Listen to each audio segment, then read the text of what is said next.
Hi, my name is Isabella Chavez, and I remember when I put all my hard work and dedication into my track season in one district. The memory I created was one of the more sadder but best memories I've ever had. It all started 7th grade year when I first started track. I never thought that I would be good at hurdles, but I tried out because they seemed fun and I wanted to try something new.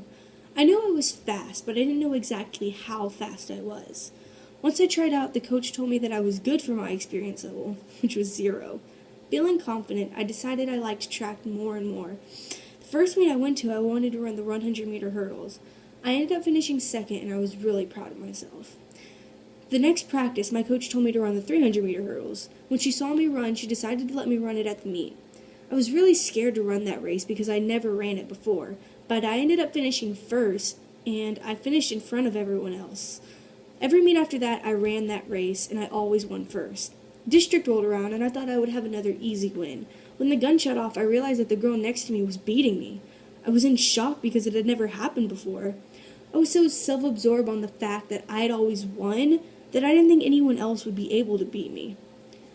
In the end of the race, I ended up winning district, and I was really happy. 8th grade year came around, and I was super excited for track season. It had just begun, and I was doing a warm-up jog, and I felt this sharp pain in my hip.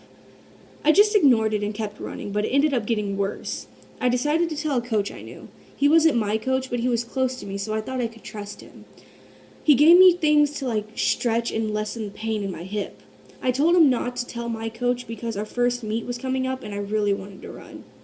The last practice before that meet, he told my coach to watch out for me. She looked over at me and noticed me limping. She told me to sit out the practice and go to the trainer. When I went to the trainer, he told me I strained my hip flexor.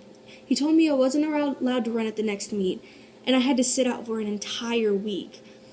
I was really upset and mad because I really wanted to run. Once I was able to run again, I got prepared for my first meet. I was really excited and ready to win.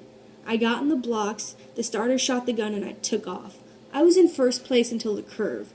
Then the girl that was 2 lanes away from me started beating me. In the end of the race, I lost. I was crushed. The next few practices, I worked my time and tried to get it up so I could beat her at the next meet. I was ready and excited because I felt confident in myself. The race came and I ended up losing again. I was ready to give up on myself. I didn't even want to run the next meets. I did, and I lost in all of them. When district came, I didn't even want to run. I threw every excuse that I had at my coach, and my hip was hurting that day. I knew I had to run because my dad had driven all the way down just to watch me run.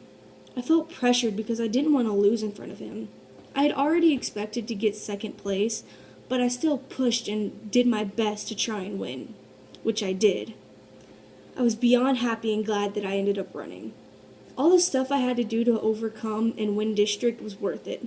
I went from never losing at a meet to losing them all except for the most important one, and that's all I could have asked for.